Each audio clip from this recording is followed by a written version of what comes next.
Esta es una producción de Grupo Fórmula. Encuentra más contenido como este en radioformula.mx.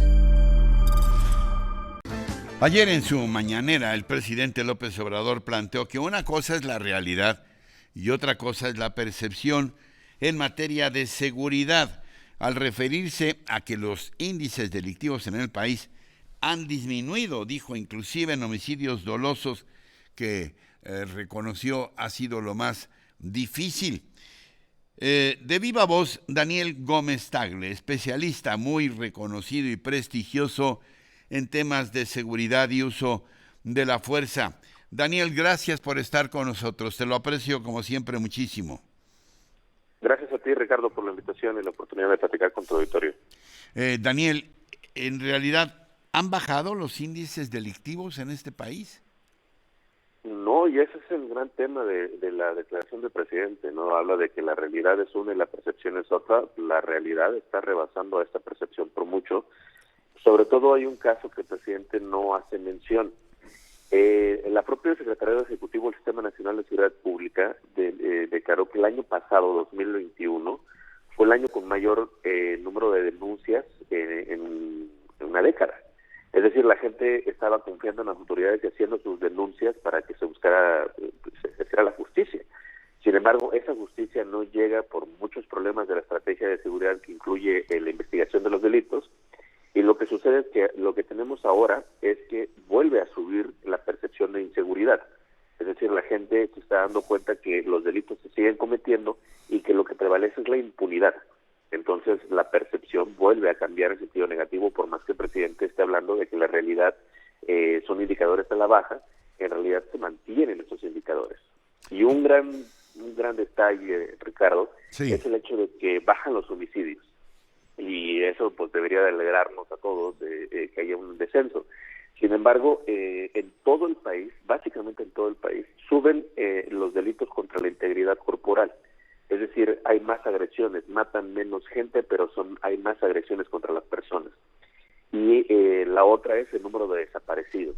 Recordarás tú cuando sí, el tema del fusilamiento que hubo en San José de Gracia, en Michoacán, muchos analistas coincidimos que el hecho de que el crimen organizado haya desaparecido los cuerpos, los haya levantado, es porque es más difícil investigar una desaparición que un homicidio. Y el número de homicidios en el país baja, pero el número de desaparecidos aumenta preocupantemente.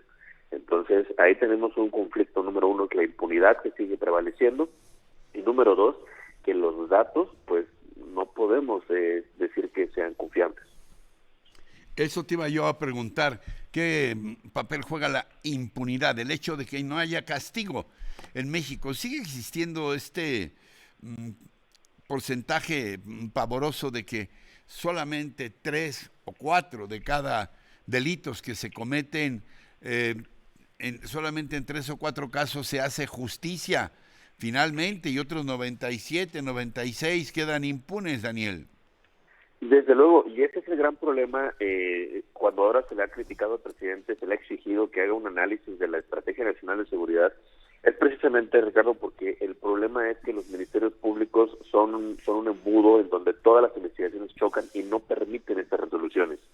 El gran paso que podría dar a romper ese esquema de impunidad es que los policías municipales, estatales, tengan capacidades de investigación sin el mando del Ministerio Público como es hasta ahora. Sin embargo, la Estrategia Nacional de Seguridad, número uno, debilita a las policías municipales y estatales quitándoles presupuesto de los fondos. Y número dos, no rompe este esquema en el que todos están atados a los ministerios públicos. Y eso genera una saturación. Entonces, por más que la gente haya confiado en 2021 en hacer sus denuncias, seguimos en este cuello de botella que son los ministerios públicos en los que nada se resuelve si no es con dinero.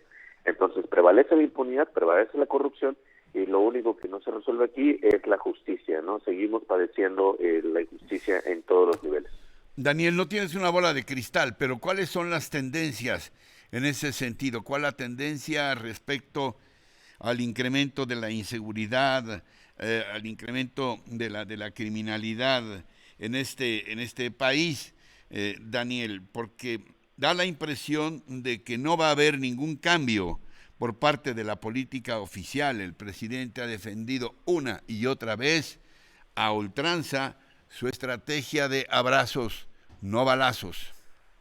Te voy a decir un dato que a mí me llama la atención y que me parece muy negativo. En esta administración, la Sedena ha registrado la muerte de 30 soldados en el combate al crimen organizado. Sin embargo, si le metemos lápiz a los datos de Guardia Nacional y al número de policías asesinados, que tú sabes que es un conteo que yo llevo paralelo a Causa en Común, en realidad tenemos a 100 soldados asesinados durante la administración López Obrador, 70 de ellos en Guardia Nacional. La pregunta es, ¿para qué murieron esos 70 soldados? ¿Qué ha resuelto Guardia Nacional? Nada. Estamos sacrificando a los soldados en temas de seguridad pública para nada. Y número 2, las mujeres. Los ataques contra mujeres, la violencia contra mujeres ha aumentado. Entonces, cuando juntamos el hecho de que la fuerza pública es incapaz de defenderse a sí misma y que los delitos vecinales, la violencia física sin homicidios está aumentando, el panorama es malo. No hay bola de cristal, Ricardo, bien lo dices. Sin embargo, me parece que aquí las variables que dicen son generadoras de violencia están presentes y nos pintan un muy mal panorama para el cierre de la administración López Obrador. ¿Algo más que quieras comentarnos que no te haya preguntado sobre el actual momentum que vivimos en el país respecto a la inseguridad, a la violencia, a la criminalidad, Daniel? Algo que me ha llamado la atención, Ricardo, que encontré en el análisis de las muertes policiales, es que están matando menos policías en servicio. Eso quiere decir, los policías no están actuando, hablando de policías municipales y estatales, los policías no están actuando, no se están exponiendo al riesgo de enfrentar al crimen organizado, pero los siguen matando cuando están fuera de servicio, es decir, los cazan cuando no pueden defenderse. Esto para mí es un indicador en varios estados del país de cómo las policías municipales y estatales se han rendido porque no tienen los elementos para enfrentar al crimen organizado, y eso es extremadamente preocupante.